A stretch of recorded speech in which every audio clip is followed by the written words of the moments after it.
Omanut. It's your Mora Omanut Ava, and today we are doing our final Pesach Passover art project for this year because Passover starts this upcoming week. And I wanted to give you a way to make your own Seder plate. And this is a sort of deconstructed Seder plate because we will be painting rocks, and each of the rocks will be one of the Seder plate items. So you don't even need a plate, but I was thinking that you could put the rocks on a plate, any old plate.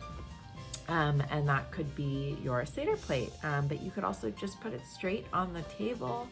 And yeah, so we're going to talk about each of the Seder plate items and what they mean as we paint them. Let's get to it.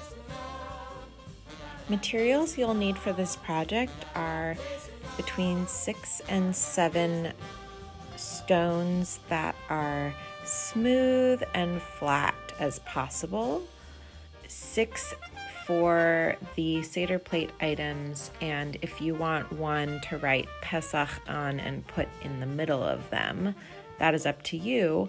Also, if you have any other additional Seder plate items that you and your family traditionally put on your Seder plate, like a lot of families put an orange or other things that symbolize additional things, you will want a rock for each of those additional things as well.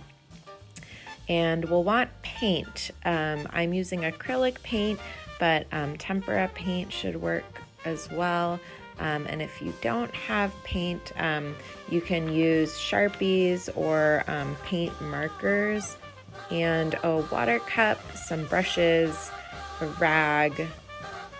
You can start by painting the background of your rock. So I chose gold, but you can choose any background color.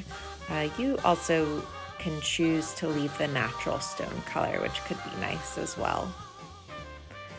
The next step is to illustrate each of the Seder plate items.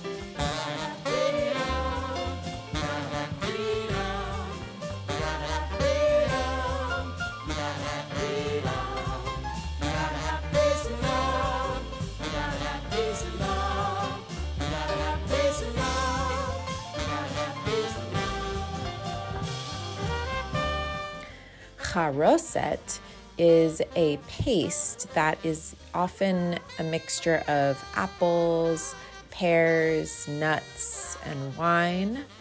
And this represents the mortar that the Israelites made to put bricks together to build pyramids when they were slaves in Egypt. There is a Sephardic style of charoset and an Ashkenazi style. Karpas, the parsley or the vegetable, we use parsley usually. Karpas is the what we dip into salt water. And parsley also represents spring because it's like a fresh herb that grows in the spring.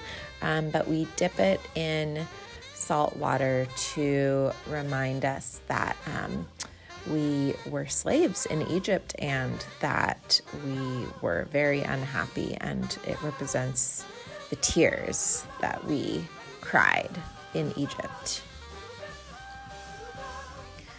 The zro'ah, or the shank bone, represents the sacrificial lamb, the lamb that Israelites sacrificed the night that they left Egypt. Some people use the arm of the lamb. God says, I will free the Israelites with an outstretched arm. The maror is bitter herb. It's often a horseradish root. That's what I painted. It kind of looks like a carrot, but a little more brownish white. And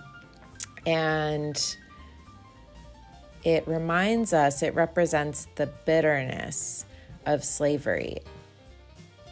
The beitzah, the egg, It's a hard-boiled egg, and it represents the offering, chagigah, that used to be brought to the temple when there was a holy temple.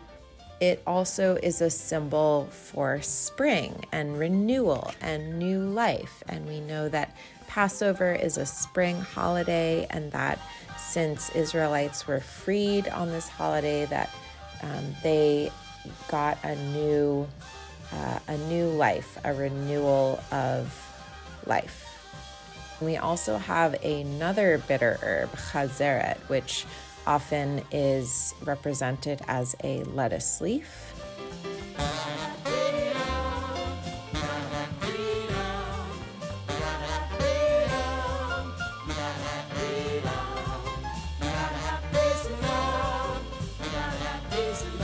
Thanks for joining me, Omanut. I hope you have a wonderful, wonderful Passover, and that this Seder plate helps you to remember the story and celebrate and have fun this holiday.